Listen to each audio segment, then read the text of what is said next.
Saúde em Dia.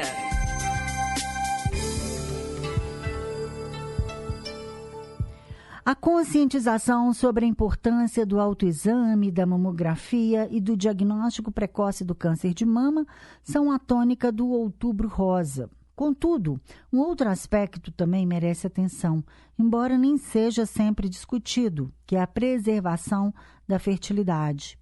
Parte das mulheres diagnosticadas com câncer de mama encontra-se em idade reprodutiva, ainda tem planos de ter filhos e muitas delas não têm conhecimento de que os tratamentos oncológicos como rádio e quimioterapia podem causar infertilidade. E a gente vai conversar agora sobre este assunto com um médico especialista em reprodução assistida e oncofertilidade da Procriar, que é o Dr. Ricardo Marinho. Boa tarde, doutor Ricardo. É um prazer recebê-lo aqui no Revista da Tarde. Tudo bem? Boa tarde, tudo bem e você? Tudo ótimo. Então, doutor Ricardo, eu queria que o senhor explicasse para a gente, né?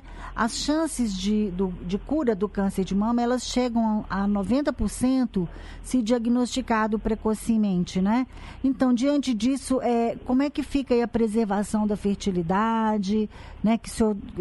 Que é pouco abordada, né? Essa questão aí da fertilidade associada ao câncer de mama. Queria que o senhor explicasse para a gente.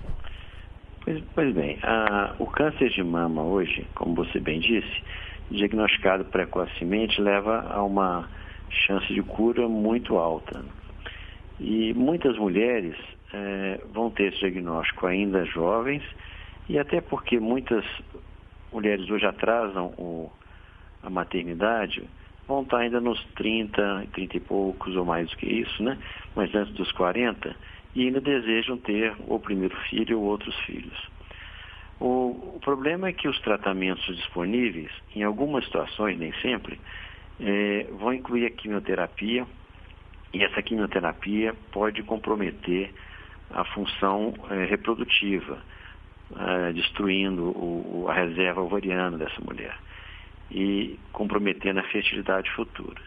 Então, para essas mulheres, seria importante, mulheres ainda jovens, com um bom prognóstico de cura, ou de tempo muito longo livre da doença, mas que, com o tratamento indicado, podem ter um impacto na função reprodutiva, elas deveriam ser aconselhadas a discutir uma técnica para auxiliá-la a engravidar futuramente. Sim, e qual que seria essa técnica, então? Bom, a gente fala técnica de preservação da fertilidade, mas com certo cuidado, porque não garante uma preservação, mas auxilia uma gravidez futura. A mais utilizada é o congelamento de óvulos. O congelamento de óvulos está disponível na última década. Antes não era possível, se congelava apenas embriões, e permite que as mulheres colham óvulos antes do tratamento, num processo que dura aí mais ou menos umas 2 semanas, ou um pouquinho mais, e esses óvulos ficam congelados caso ela futuramente, com a liberação do oncologista para engravidar, e não consiga engravidar espontaneamente, possam utilizar esses óvulos para fertilização in vitro e engravidarem. Sim. Aí, no caso, a pessoa teve o diagnóstico, já deve fazer isso se ela tem vontade de ter filhos? É importante o seguinte: tão logo tem um diagnóstico, ela vai demorar ainda um tempo na cirurgia, e a quimioterapia também demora um pouco, né? Então, assim que ela tiver um diagnóstico, tiver mais ou menos a proposta de tratamento, ela deve conversar com o seu mastologista ou oncologista sobre a preservação da fertilidade. E ele vai indicá-la para algum médico especialista em reprodução para abordar esse tema com ela. O congelamento de óvulos é uma das técnicas, e ele exige aí esse prazo de 2 a 3 semanas. Então é importante que ela já discuta antes de iniciar o tratamento, porque depois que iniciou a quimioterapia, aí já compromete muito essas chances de sucesso futuro. Existem outras possibilidades também. Uma delas é o congelamento de fragmentos do tecido ovariano.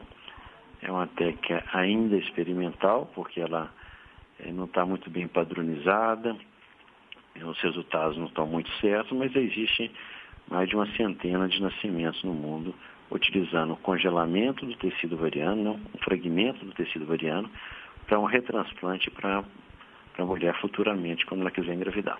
Sei. Então, quer dizer que as mulheres podem, antes delas começarem, iniciarem a quimioterapia, não é isso? Ou radioterapia, que deve tirar, não é isso? Isso, né? Qualquer uma das técnicas, ela tem que conversar previamente. E, na verdade, um dos problemas hoje é o tempo, né? Às vezes ela chega para conversar sobre preservação da fertilidade já com a quimioterapia agendada para daqui a 2 dias, né?